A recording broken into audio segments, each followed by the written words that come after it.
सबको जय मसीह। मैं परमेश्वर के दासी एक और नए वीडियो में आप सभी का बहुत बहुत स्वागत करती हूँ। तो आज हम देखेंगे नहमिया के बारे में कि नहमिया एक परमेश्वर का दास है और परमेश्वर के कामों के लेके कितना चिंता करता है। तो आइए हम देखेंगे कि परमेश्वर किससे प्रेम करता है। आज का टॉपिक है कि परमेश्वर यहोवा अपने नाम लेने वाला का उद्धार है। लेकिन हम देखते हैं कि परमेश्वर यहोवा जो है किस प्रकार मनुष्यों से प्रेम करता है। अपने नाम लेने वाला का तो उद्धार है, लेकिन परमेश्वर यहोवा किस प्रकार मनुष्यों से प्रेम करता है। तो नहमिया के पुस्तक में हम देखेंगे कि नहमिया के पुस्तक में लिखा है उसका 1 और वचन 4 कि ये बातें सुनते ही मैं बैठकर रोने लगा और कितने दिन तक विलाप करता और स्वर्ग के परमेश्वर के सम्मुख उपवास करता और यह परमेश्वर के सम्मुख उपवास करता हुआ और यह कहकर प्रार्थना करता रहा। परमेश्वर यहोवा जो है मनुष्यों से प्रेम तो करता है, लेकिन क्या आप परमेश्वर के कामों से सहमत हैं? आप परमेश्वर के कामों से जो है प्रेम करते हैं? क्योंकि वचन में लिखा है कि तन मन धन से अपने परमेश्वर से क्या करना? प्रेम करना। तन मन धन, आपका मन क्या लगा है परमेश्वर के कामों में? आपका तन जो है क्या गवाह है कि परमेश्वर आपको बुलाया है और आप प्रसन्न हैं? तो आइए हम परमेश्वर के वचन में देखेंगे कि देखिए नहमिया एक परमेश्वर का दास था और जब यरूशलेम जो है तितर बितर हो गया था, लोग जो है बधुआई में चले गए थे, तो एक परमेश्वर का दास उसके लिए बहुत चिंता करता था। किसके लिए? यरूशलेम के लिए, कलीसिया के लिए, परमेश्वर के भवन के लिए। और यहाँ लिखा है कि ये बातें सुनते ही मैं बैठकर रोने लगा। परमेश्वर के कोई दास नबी अगर हैं तो परमेश्वर के कामों से वो प्रेम करते हैं। परमेश्वर का कोई दास नबी कलीसिया उजाड़ा जाए तो खुश नहीं होते हैं, दुखित होते हैं, शोकित होते हैं, रोते हैं, क्योंकि परमेश्वर के वचन में लिखा है कि हम विश्वासियों को पूरब से पश्चिम से उत्तर से दक्षिण से यहोवा ही बुलाया है और हम स्वर्ग राज में एक भाई बहन है। क्या है? स्वर्ग राज में हम लोग भाई बहन हैं। इसलिए अगर एक भाई को कहते हैं ना कि अगर कोई ये जो हाथ पैर जो है हमारा अंग है, और इसी प्रकार प्रभु यीशु ने कहा कि तुम सब भाई बहन एक अंग हो। अगर एक अंग को किसी को दुख होता है तो ये सारा शरीर को क्या होता है? चोट और दर्द पहुंचता है। तो अगर ये कहीं बातें होते हुए कोई अगर सच्चा मसीही है तो दुखित होएगा। उससे ये नहीं कि ठट्ठा नहीं उड़ाएगा और प्रसन्न नहीं होएगा, बल्कि दुखित होएगा और सुख करेगा। इसी में से परमेश्वर के दास नहमिया है जो परमेश्वर का भवन उजड़ा हुआ था उसके लिए चिंता करते थे। जो लोग बेबीलोन चले गए थे, बधुआई में चले गए थे, वो लोग आए थे ना, वो लोग रहने के लिए ठिकाना था ना, प्रेयर करने का कोई जगह था। तो ये बातें सुनते ही वो क्या हो गया? रोने लगा। परमेश्वर के सम्मुख उपवास किया, परमेश्वर के सामने बैठा कि मैं परमेश्वर से जो वरदान मांगूंगा, परमेश्वर दयालु है, अनुग्रहकारी है और वो निश्चय उसने ठान लिया कि परमेश्वर देगा। क्या करेगा? देगा। लेकिन नहमिया के बस में कुछ भी नहीं था। कहते हैं ना कि प्रार्थना ऐसी चीज है कि कोई बात आपके लिए संभव नहीं है। एक दिन में नहीं होएगा, लेकिन एक दिन हो जाएगा। आप बोलते रहिए, भरोसा रखिए, विश्वास रखिए। जिस प्रकार आप देखते हैं कि विधवा औरत जब राजा के पास जाती है, राजा कहता मैं तो परमेश्वर का डर ही नहीं मानता और मनुष्य को कुछ परवाह ही नहीं करता है, फिर भी विधवा औरत रो जाती है। जब राजा के मन को परमेश्वर बदल सकता है तो नहमिया का जो राजा है उसको क्यों नहीं बदल देगा? नहमिया एक नौकर के समान गुलामी करता था, लेकिन परमेश्वर का दास थे। क्या थे? परमेश्वर के दास थे। और बाइबल में लिखा है कि जब वो उपवास करता और प्रार्थना करता और शोक करता रहा, तो कहा, हे स्वर्ग के परमेश्वर, हे स्वर्ग के परमेश्वर यहोवा, हे महान और भाइयों ईश्वर, तू तू जो अपने प्रेम करने वाले और आज्ञा मानने वाले के विषय में अपनी वाचा पालता है और उन पर करुणा करता है, याद कर। क्या कर? याद कर। हे स्वर्ग का परमेश्वर, तू जो अपना वाचा पालता है और अपने प्रेम करने वाले को, आज्ञा मानने वाले के ऊपर तू जो इतना आशीष बरसाता है, प्रभु याद कर, मैं तेरा दास हूँ।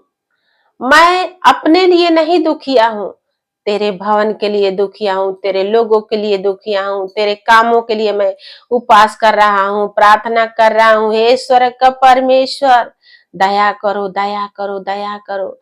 और बाइबल कहता है कि जब स्वर्ग का परमेश्वर ने देखा कि नहम्या हमारे प्रति वफादार है, ईमानदार है, सो कर रहा है, उपवास कर रहा है, तो कहता है कि तू कान लगाए और आंखें खोले रह।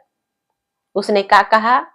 प्रभु, जो मैं प्रार्थना करता हूँ उसे सुन ले, कान लगाए रह जो मैं बोलता हूँ, आंखें खोले रह जो जो तितर बितर बिखरा हुआ है उसे देखने के लिए। कहता है कि तू कान लगाए रह और आंखें खोले रह, और जो प्रार्थना मैं तेरा दास इस समय तेरे दासों के इसराइलियों के लिए दिन रात करता रहता हूँ, उसे सुन ले। क्या कर? उसे सुन ले, क्योंकि तेरा दास इस समय तेरे दास इसराइलियों के लिए दिन रात क्या करता है? प्रार्थना करता है। हालेलुया। क्या परमेश्वर के दास नासी है? क्या परमेश्वर के कामों से आप लोग प्रसन्न हैं? अगर प्रसन्न है तो नहम्या के तरह कहिए कि प्रभु, अपना आंखें जो है खोले रहा, सच्चाई को देखने के लिए अपने कान मेरे तरफ लगाए रहा, जो कुछ मैं प्रार्थना करके मांगता उसे पूरा करने के लिए, क्योंकि मैं तेरा दास दुखिया होके, शोकित होके, विलाप करके प्रार्थना करता हूँ कि तेरा भवन फिर वैसे ही बनाया जाए, और तेरा दास नबी जितने लोग तितर बितर होकर के यहाँ से गए हैं और आए हैं, वो शोकित हैं, वो फिर से जो प्रभु हसमुख होने पाए। हाँ, क्योंकि प्रभु मैं तेरा दास हूँ, दिन रात मैं प्रार्थना करता हूँ और उसे सुन ले।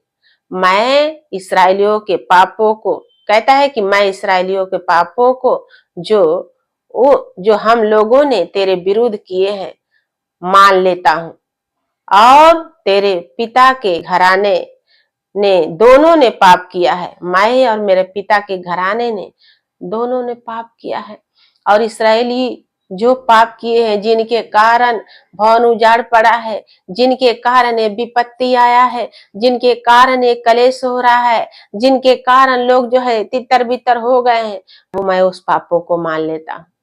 क्या कहता है? मैं उस पापों को मान लेता हूँ, उस गुनाहों को मान लेता हूँ। प्रभु, मेरे मन को जांचने वाला, मेरे हृदय को परखने वाला सिर्फ और सिर्फ तू ही है।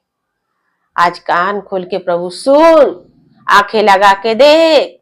हे परमेश्वर यहोवा, मैं तेरा दास इस समय प्रार्थना करता हूँ और तू इसे अनसुनी मत कर।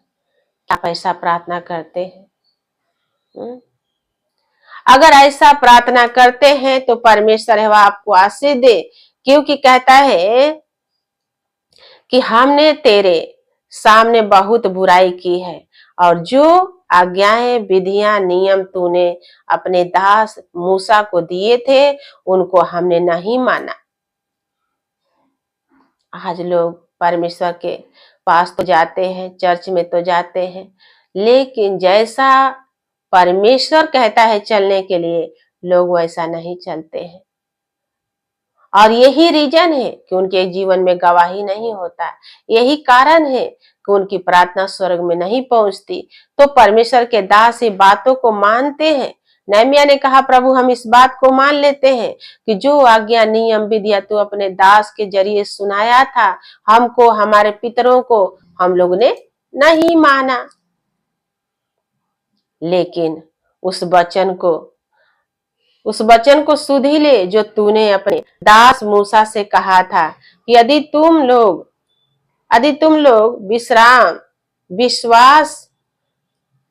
विश्वास करो तो मैं तुमको देश देश के लोगों में तितर बितर करूंगा। हालेलुया।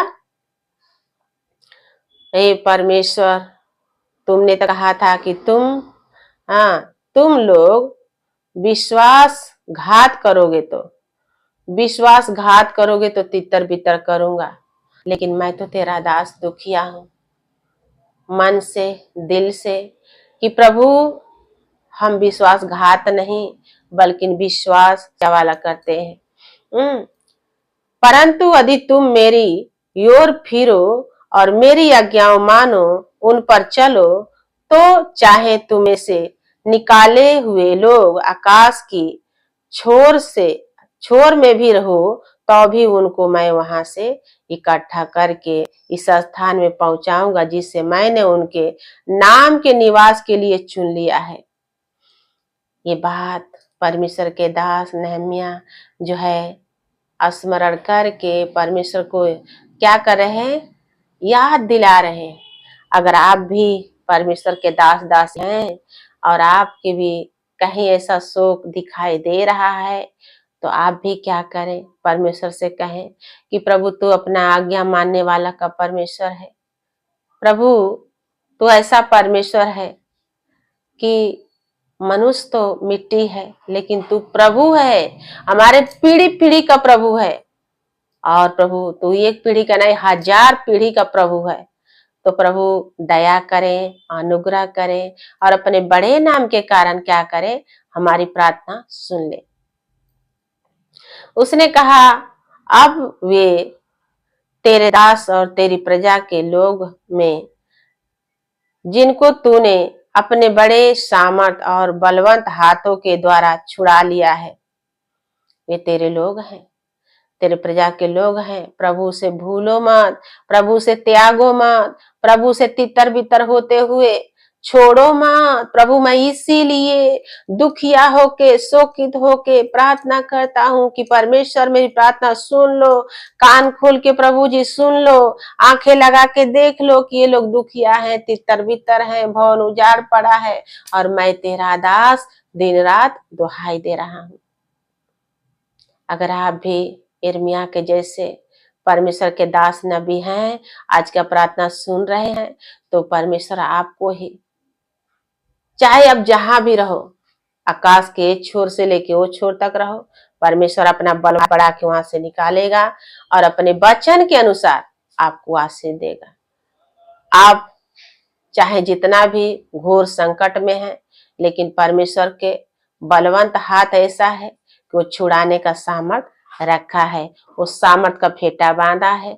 आप विश्वास कीजिए और प्रतीति कीजिए कि परमेश्वर हमारे ओर है, हमारा विरोधी कोई नहीं हो सकता।